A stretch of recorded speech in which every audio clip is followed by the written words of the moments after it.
안녕하십니까, 수목입니다. 예.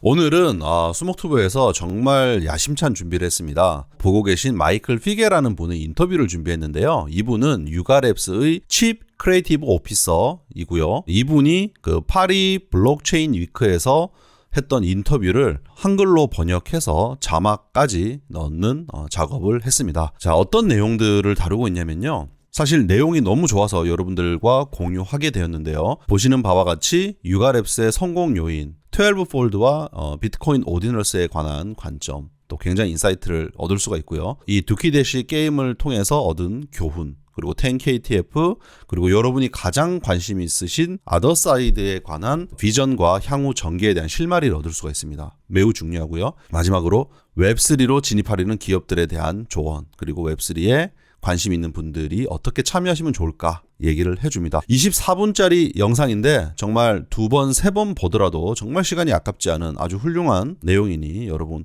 정말 관심 있게 한번 꼭 정주행해 보시기 바랍니다. 자, 그러면 보러 가시겠습니다. Hello, Figge. You like to be called Figge, right? Yes, yeah, that's my last name. It's such a pleasure. I mean, Thank you. You know, from the outside, when you just are in NFTs, perhaps because of or thankful to Yuga Labs, being able to be on stage with you guys is really an amazing feeling. Appreciate that. You've really pushed the boundaries and are writing the playbook for NFTs. And now perhaps Metaverse too. So as a steward of some of the world's most popular NFT collections, Yuga Labs continues to push the boundaries of what's possible as a creative-first company, empowering individuals and brands to leverage the decentralization of IP in Web3. It's a cornerstone of Yuga's strategy, right? And leading with creative concepts that bridge the gap between the digital and physical world sets their ecosystem apart. At the helm of this is Yuga's Chief Content Officer, Michael Figge, who is helping brands reimagine what's possible for brands in Web3. Michael Figge sits down to discuss the next frontier for popular brands and what's in store for the future. So, as the company leader, I think you guys are making up more than 50% of all trading volumes for NFTs, right? Which is just phenomenal. There's like tens of thousands of collections out there. You've been a member of the Bored Ape Yacht Club since the early days, but after the acquisition of Weekue, you've now become Yuga's Chief Creative Officer. So, first question is, what makes Yuga so special and so successful? That's a great question. What makes Yuga successful? I think what makes Yuga successful is the fact that we really work hard to deliver the best-in-class storytelling experiences and community in the entire space. And at the center of it, we always put the collector first. It's a really important concept. There's actually this essay by somebody named Kevin Kelly. It's called 1,000 True Fans. And it's this notion that you don't need millions of users and fans to be successful. Like, you really just need thousands of true fans. You need to find who those people are that are very passionate about your community and what you're building. And then you need to just build relentlessly for those 1,000 true fans. And they'll show up over and over as long as you take care of them first. And so everything we build at Yuga is collector-centric. It's something that is very important to us to always put like our early supporters at the forefront of everything we do. But why is granting IP rights so important for you? Yeah, you know, the Bored Ape Yacht Club was one of the very first collections to grant commercial rights. And I think that does a really interesting thing to IP composability. Basically, when you're able to... so the way it works for everybody that might not know, if you buy a Bored Ape, you can start like a beverage company. You could start any kind of business or product, and you can use your Bored Ape as one of the elements in the IP of that product. And that has an interesting network effect because everybody in the club is into this concept of IP composability. So if somebody tries something, if they start, you know, a beer company or something like that, everybody in the club wants to support that person because when that person wins, the whole club wins. So giving away IP is a really novel thing. And that's something that is unique to what we're doing in Web3 that I don't think a lot of other people outside of Web3 fully grasp yet. It's really important for us to continue innovating with commercial rights and IP to see what we can do to unlock a greater network effect within our club. Thanks, but you guys are pretty small, right? How many are you guys? 20, 30 people, core team? We used to be like 20 or 30 people. Actually, this time last year, Yuga was only about 11 people. And now we're around 130 people. So we've grown about 10x over the last year. But still, how can you ship so much content and that fast? Yeah, Web3, people like to experience stuff very quickly. And I wish there was a magic trick to it all. But we spent a lot of time last year scaling and making sure that we had the right people running in the right lanes and that there were people that were very passionate about each brand, running it with the intentionality and the specificity required to unlock the most value for people. And there's really no secret to scaling. It's making really hard choices and doing a lot of hard work. And the people at Yuga are some of the best in class at making sure that we're delivering for our collectors. And you guys like to surprise. I was pretty surprised of what you did 2 weeks ago, right? So with the generative art collection called TwelveFold, right, on Bitcoin NFTs, and which made over $16 million in revenues, I believe. So this was, different from what you guys have done until now. And can you tell us more about it? And perhaps for those who are not familiar with Ordinals and Bitcoin NFTs, can you just explain the concept? Yeah, sure. Bitcoin NFTs. This is a new concept that emerged around February. We released a Bitcoin NFT collection called TwelveFold. And I think for you to grasp it, maybe for everybody that might not be as in tune with what Bitcoin NFTs are, Bitcoin is a fungible cryptocurrency. So 1 Bitcoin equals 1 Bitcoin. There are no smart contracts. There's nothing really specific that we would carry over from other blockchains. But there's a new concept that emerged at the beginning of February called ordinal theory. And it's this idea that 1 Bitcoin is not really the atomic unit of a Bitcoin ledger. 1 Bitcoin is actually made up of 100 million Satoshis. And a Satoshi is the atomic unit of a Bitcoin. And the Satoshi is named after Satoshi Nakamoto, who's the mysterious founder of Bitcoin. But what people are able to do is go down to individual Satoshis or sats and inscribe data on them that is stored directly on chain. This is really interesting for art because usually on chains like Ethereum, you're putting together a reference link that shows you, hey, this token is represented by this media and it's stored somewhere else. It's stored in usually IPFS or R drive. On Bitcoin, you can store this artwork directly on the chain, and there's not that much, fancy. You can't wrap it in a smart contract. It's just meant to be art. And when we saw that at the beginning of February, this really captured our imagination because it reminded us of a time when CryptoPunks were first invented. And, CryptoPunks were the first really big digital collectible that predated the ERC 721 standard that it helped to inspire.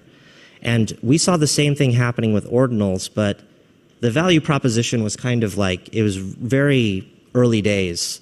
It would be like, hey, I have a low number ordinal. This is a very early ordinal, therefore it's valuable. People weren't really thinking about the quality of the content that they were putting on it. And another really interesting thing about these Satoshis is you locate them on the Bitcoin blockchain by looking when in time they were minted. So you use a clock to navigate the map of the Bitcoin blockchain. And we thought that was really interesting. So we made this collection of 300 pieces, and it's based off of playing with the number 12. So there's 12 in this direction, 12 in that direction. They actually kind of look and feel like what blocks look like when they resolve on the blockchain. So it did really well.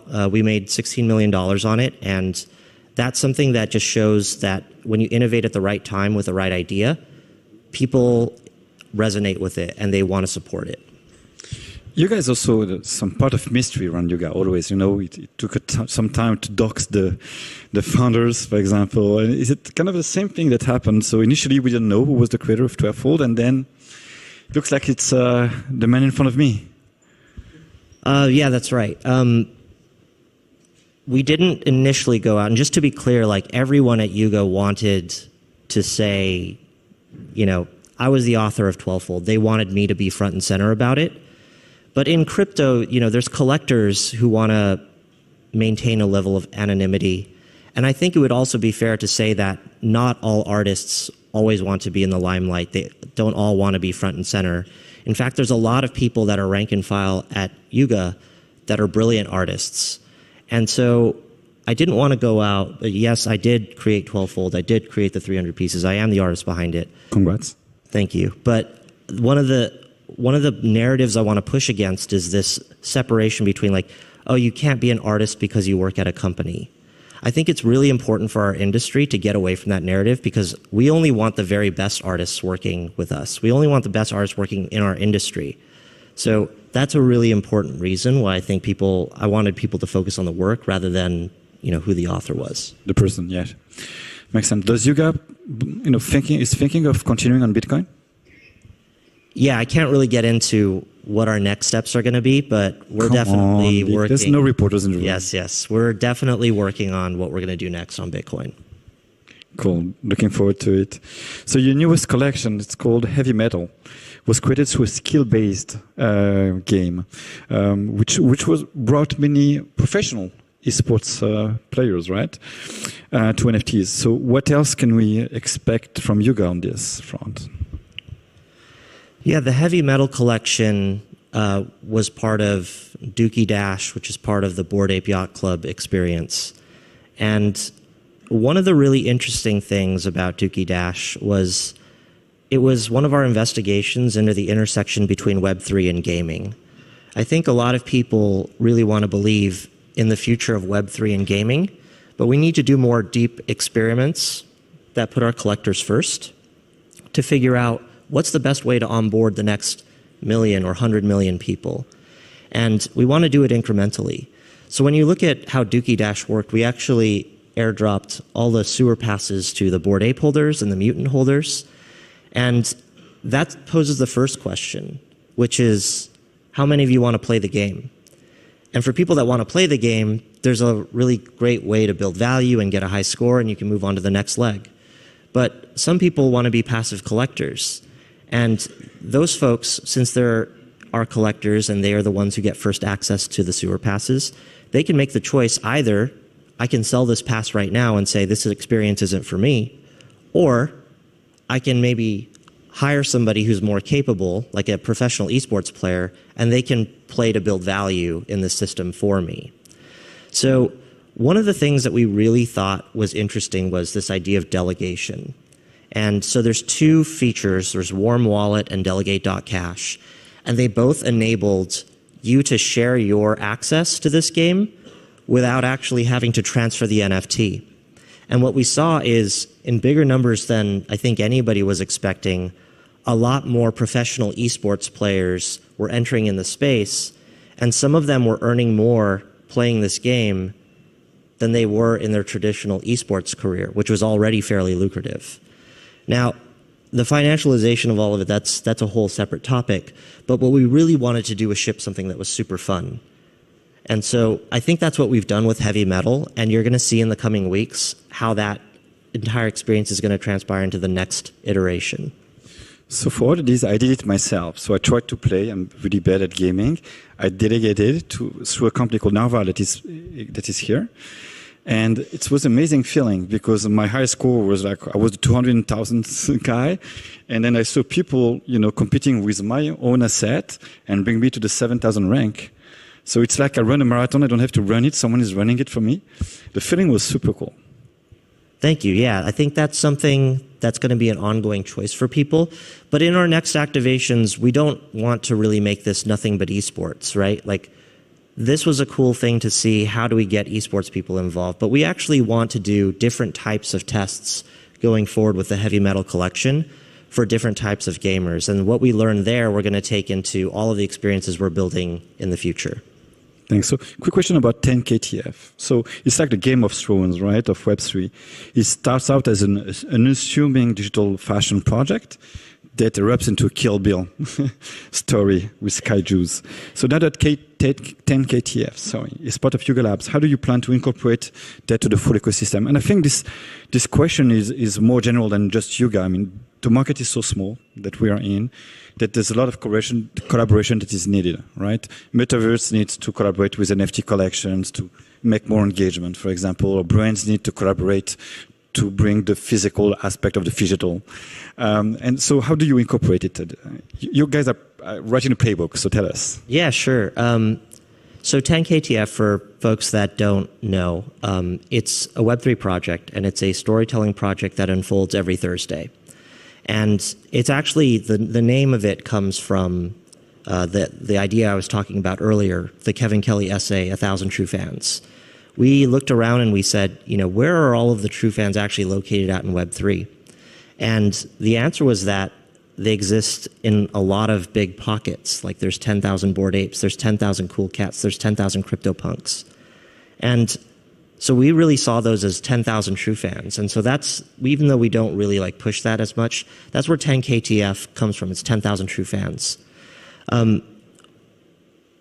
When Yuga acquired WeKnew, they acquired 10KTF. And one of the big things that resonated with the space and with the founders of Yuga Labs was this idea of building in public, of always going out every week and having something to show. It means you can give more of a focal point for everybody who wants to actually like participate in Web3. Instead of, having to live on Discord 24/7 or Twitter 24/7, you're going to do that anyway, but like you might miss an announcement. We actually focus it down almost like a TV show. So every Thursday at 6 p.m. Eastern, 3 p.m. Pacific, it's pretty late over here. I think it's like 11 or 12 over here. We roll out with a run of show, and all you have to do is focus for that 1 hour each week. That kind of thought process we're going to be applying to our bigger projects, including Otherside. In fact, a lot of the 10KTF team is working on stuff that will cross over to activations in Otherside. And that's something that we're trying to do with all of the brands, really, is build in public a little bit more and make sure that there's constant communication, because I think that's the thing in these dry periods. Whenever you don't hear something, collectors will get nervous. But if you're constantly communicating, that's a way to really continue to engage and keep people excited. Cool. So let's talk about Otherside. So it's the metaverse that everyone's talking about. So last June, over 4,600 collectors actually experienced the first trip in the Otherside. We've seen some previews since then of different worlds, and this weekend is the second trip that everybody's looking forward to. But let's take a step back. What is the metaverse, your vision of the metaverse? What is my vision of the metaverse is the question. That's good. It's interesting. The word metaverse has a lot of different interpretations. I think a lot of us in this room have heard the word metaverse, and it means different things to different people. To me, when you build a metaverse, you're really taking the tools that would otherwise be used for gaming, and you're retuning them so that they're used for social experiences. So Otherside is being built on Unreal Engine 5, which is a world-class game engine. And it can do amazing graphics and amazing, mechanics. So we've got all of that tool base. But where we use a lot of the horsepower is actually connecting people together in a way that no other platform can. So if you think about something like Fortnite, for instance, Fortnite is actually instantiated, so there's like a bunch of 100-person instances of the game. Otherside's approach is different. It's built to be very social. So we could have everybody in this room in one singular instance of Otherside. We could have thousands and thousands of people play in a single instance of Otherside. And the features like proximal audio means that you and I can talk and we can hear each other really clearly, but we might not be able to hear what people in the back are saying. And that's how the Otherside system works. It's meant to feel more like an experience, even more so than a game. You can definitely still do gaming stuff, but that's not the foundation. So what is a metaverse? It's a way that we can bring people together at a scale that has never been seen before. And I think it really differs from the offerings that are out there right now. Like, I have a MetaQuest Pro, for instance. I put on the VR headset and I look inside. It's a very isolating experience. There's not that many people to see or hang out with. But when you hop into Otherside, there's thousands of people that you can see right away. And like that level of density is extremely exciting. And I think that that's what's going to get people to keep coming back. It's the fact that, the early internet was a very exciting place to be in, right? Like the early internet of the 90s was a place full of adventure. And we kind of lost that with Web 2. With Web 2, it was all about the monetization and the loss of, private affairs. And you can kind of get this. I'm seeing it a lot in culture where we see a lot of levels of anxiety over what people are posting on their Instagram and is it going to be cool enough? Are people going to like it? And what we want to do with our platforms is get us back to a fun place of adventure where you can meet somebody from the other side of the world and go on a multi-hour adventure with them and really truly bond with them. And that's a place that we want to come from. It's like, how can we go on an adventure together? Cool. So it's just a small gathering. Can you tell us more about what's going to happen this weekend, the second trip? I can't give away anything about what's going to happen this trip. In fact, I'm going to manage your expectations. You should definitely show up to it. It's a good way to have us hooked. Yes. So for those that don't know, Otherside, last July, we did something called First Trip, which is our first technical test, and 4,600 people showed up to it. And we did about 60 to 90 minute theatrical experience. And this weekend, we're going to be doing something called Second Trip. And that is something where we're going to be taking a lot more people on board. We're opening it up. So, last time we could not support Asia, for instance, but we've reworked the hardware. So we'll be able to have folks from Europe, North America, Asia, really tap into the same instance that we go out. With any assets from Yuga, from the kennels to the mittens or the board apes? So we're going to announce very shortly which assets are supported, but right now the avatars are going to be a little bit later, but you're going to be able to use your PFP in Otherside. We'll show you what that looks like in a second, but that won't be the full avatar. That's just being able to load in specific PFPs. That's cool. Looking forward to it. And what's next after this weekend for Otherside? Yeah, like I said, First Trip was last July, and now Second Trip is here in March. And what we're trying to get to is a place that's less about these, really big megalithic theatrical experiences, and something that's closer to things we can iterate on. We're really focused on getting to the persistent state of Otherside by the end of the year. And the only way that we're going to be able to do that is to increase the cadence at which we activate Otherside. So we're going to get to a place after Second Trip where we're opening up Otherside every few weeks for a couple of hours at a time. And we're going to be rolling out features just that fast as well, and more lands that fast as well, like that you can explore. And the reason for that is we want to test and check what features actually resonate with people, and we want to continue to build in public. Aside from that, we're not the only people, and Probable is also building a lot on Otherside. And there are a couple of partners that we've brought on to kind of build this with us and work out exactly what the kinks are before we fully scale it towards an open ODK. Cool. Now, looking forward, in 2 to 3 years from now, what would be success for the Otherside? Yeah, 2-3 years from now, I could tell you even by the end of the year what success is hopefully for Otherside. I mean, right now we are working around the clock, a huge team to build Otherside. And it's something that we want everybody to be able to participate in. Success for us is really like in December, what if I'm asleep and everybody at Yuga is asleep and other people are building on Otherside without needing us, and they're building their brand, they're using their IP, they're going off of all of the stuff that I just said is important to Yuga, and they're building community on Otherside. That's success to us. We want to make sure that the tools are in the hands of everybody who can't really build their own metaverse. They can come and build in our open metaverse and host their own experiences, maybe even host their own Paris blockchain weeks within Otherside. Oh, wow. Let's take a meeting for next year then. Last question, because the theme for this year is Web 2 to Web 3. What will be your advice for brands, corporations, on how to approach metaverse and NFTs and collaborate with native Web 3 companies? Yeah, I would say that a lot of the values that I outlined for Yuga, like putting collectors first, finding your 1,000 true fans, that's very effective in Web 3, but it's also effective in every industry. You know that if you're running a brand, there are your super fans out there.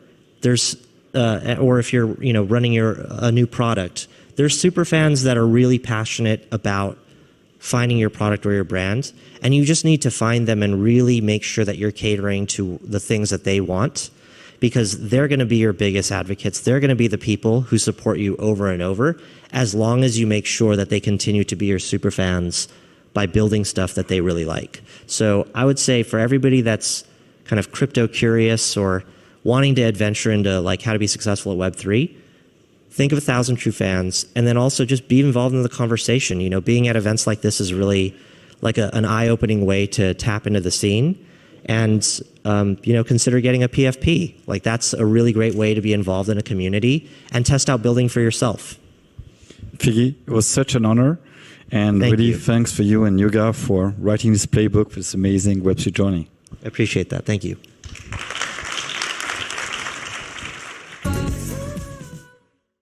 잘 보셨습니까?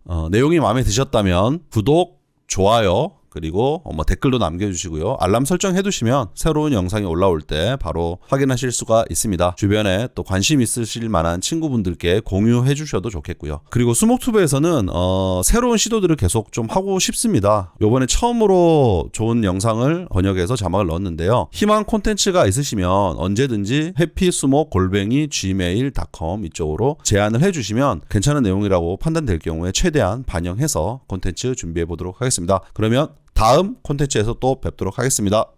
빠이빠이.